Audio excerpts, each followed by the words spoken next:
I will start by setting a context on Hindu nationalism in India and speaking briefly to Kashmir. And then my colleagues will, I'm sure, take it forward. The Hindu majoritarian Bharatiya Janata Party's government's furtherance of forms of coloniality in Kashmir through forcing citizenship on a people in descent to Indian rule, while seizing citizenship away from Bangla Muslims and other vulnerable communities in Assam, in Northeast India through prejudicial citizenship laws, seek to actualize long-standing promises to unify India. India today is subsumed in a momentous political crisis, the most daunting since 1950.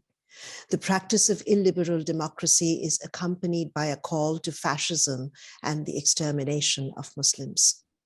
In December 2021, for example, at a religious assembly in India, in Haridwar, attendees took a collective oath to turn India into a Hindu state.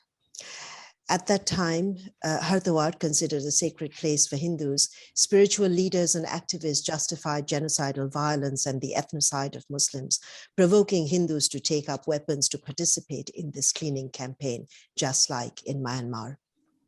Prime Minister Narendra Modi, who heads India's Hindu nationalist Bharatiya Janata Party, did not denounce the expressions of hate there or elsewhere.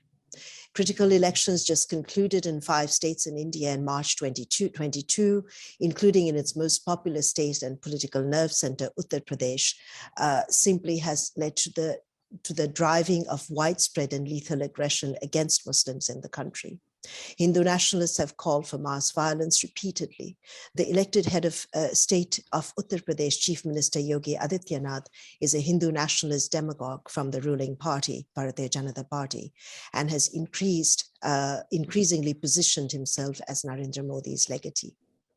The BJP continues the government's militarized rule in Kashmir and across India militant campaigns to promote a conspiracy theory that Muslim men are marrying Hindu women to imperil and overpower Hindu culture. A new law premised on this belief is poised to override the rights of Muslims and other minority communities. The BJP manifests caste oppression in the violent relation of dominant caste-privileged Hindus to Adivasis and Dalits, supports forcible conversion of Christians to Hinduism, prescribes cattle slaughter, and prohibits Muslim women's right to wear the hijab. Prejudicial laws that weaponize citizenship in India exemplify the headway of totalitarianism by Hindu nationalists. A pivotal objective of the BJP government has been to alter the basis of Indian citizenship itself. The pilot implementation has focused on the state of Assam, as I mentioned earlier.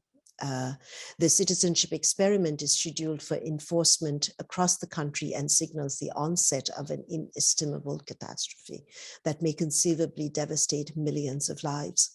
It may be noted here that the Myanmar military crafted a citizenship law as well in 1982, dismantling the citizenship rights of the Rohingya. In hindsight, a study of the Nuremberg citizenship laws instituted in Nazi Germany in September 1935 reveals as well the escalation through law of a process against minorities, targeting their right to belong within a nation state that culminated in genocide. Religionized violence in India this past week itself, or this past 2 weeks, has been quite just horrific. Hindu religious processions for Ram Navami on April 10th of this year induced violence in religion, or induced religionized based violence in 6 states: Goa, Gujarat, Jharkhand, Delhi, Madhya Pradesh, and West Bengal. By April 12th, 130 persons had been arrested, 39 in Gujarat, 84 in Madhya Pradesh, and 7 near Mumbai.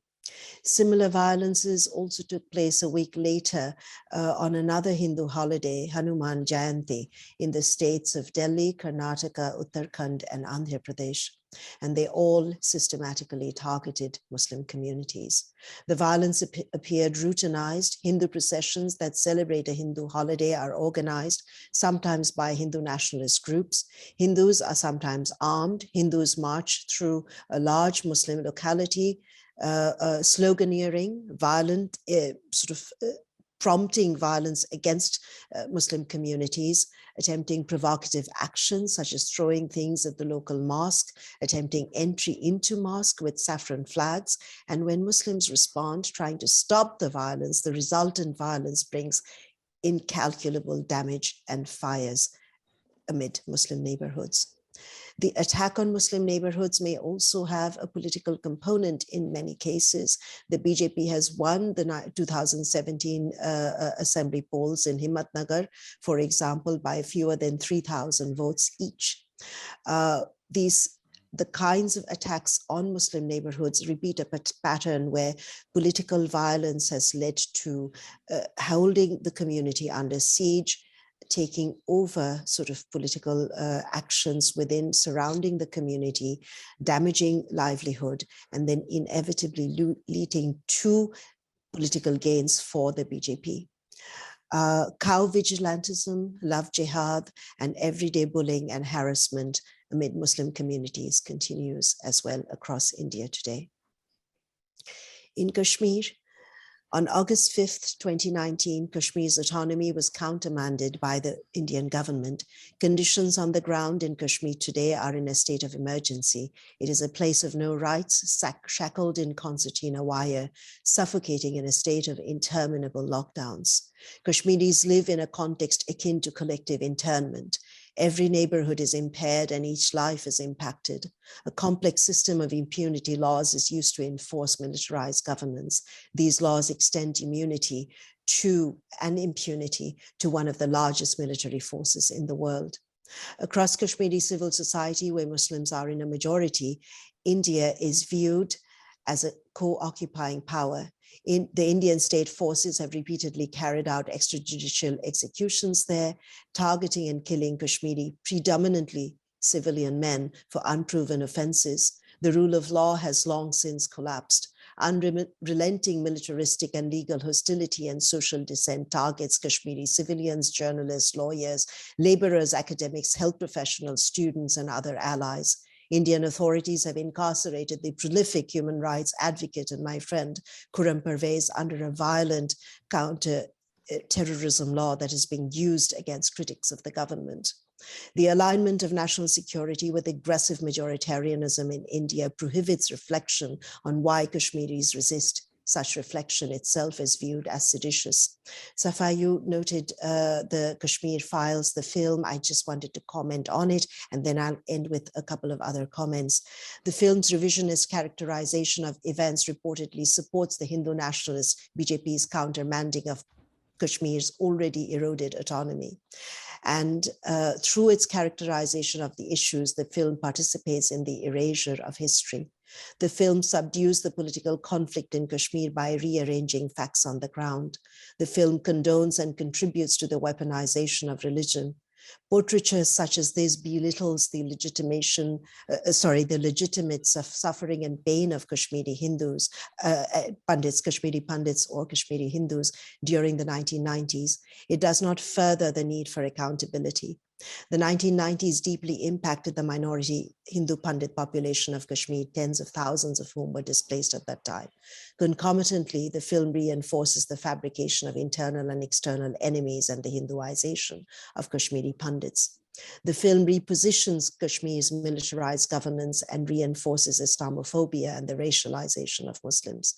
The film may be used by Hindu nationalists to provoke the bigotry and xenophobia proliferated by them across India at a time when human rights defenders, students, civil society leaders, journalists, and others are being criminalized and targeted and charged in Kashmir with seditious intent and action. The BJP's endorsement further solidifies the Pandit grievance and narrative as true history to avenge the communalization of Kashmir and a Hindu genocide that has never taken place.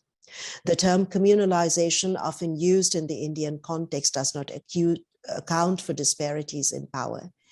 In its actions and in proliferating discourse against Kashmiri Muslims, Hindu nationalists have used the deliberate racialization of a people driven by xenophobia. I also want to apologize. I just took the COVID booster, the second booster, and I'm running a fever right now. So please, I apologize for my sentences running on each other.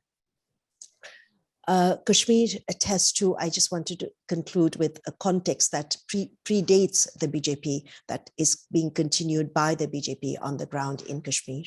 Kashmir attests to extraordinary human rights crimes committed by state forces. It is important to underscore the incalculable atrocities committed in Kashmir against its Muslim population, including enforced disappearances, gendered and sexualized violence, displacements, torture, extrajudicial executions, legalization of impunity to state forces personnel, the use of the death penalty, and the burial of civilians in unknown, unmarked, and mass graves that my colleagues, including Khurram Pervez and I, have had the privilege of investigating and documenting. Non-governmental sources estimate that approximately over 90,000 people, or between 90,000 and 100,000 people, have died, including from extrajudicial executions. More than 8,000 have been involuntarily disappeared. A large number of Hindu minority Pandits, as I named before, have been displaced. The social and political breakage of Kashmir today has its genesis in history. The unchecked spread of majoritarianism in India through decades, during which Hindu nationalists were not in elected office, have created the political and legal context whereby dismantling of Kashmir today can occupy center stage in government. Peace or justice or accountability in Kashmir require addressing the violent role of the state and its protracted inducement of conflict there, the mass crimes committed by state forces in Kashmir, the precise targeting of Kashmiri Muslims, the stigmatization and repression of local movements, and an affirmative response to the Valley's call for justice, accountability, and the right to self-determination. The amplification reach of state power over minority lives in India and over Kashmiri lives in Kashmir has propelled an unabating state of emergency, wherein the Indian government has exceeded its authority. The political blueprint of Hindu nationalist signals an illiberal turn across India and in Kashmir, an absolute nationalism that unchecked may enkindle the would-be erasure of Muslims. Thank you. I will end here.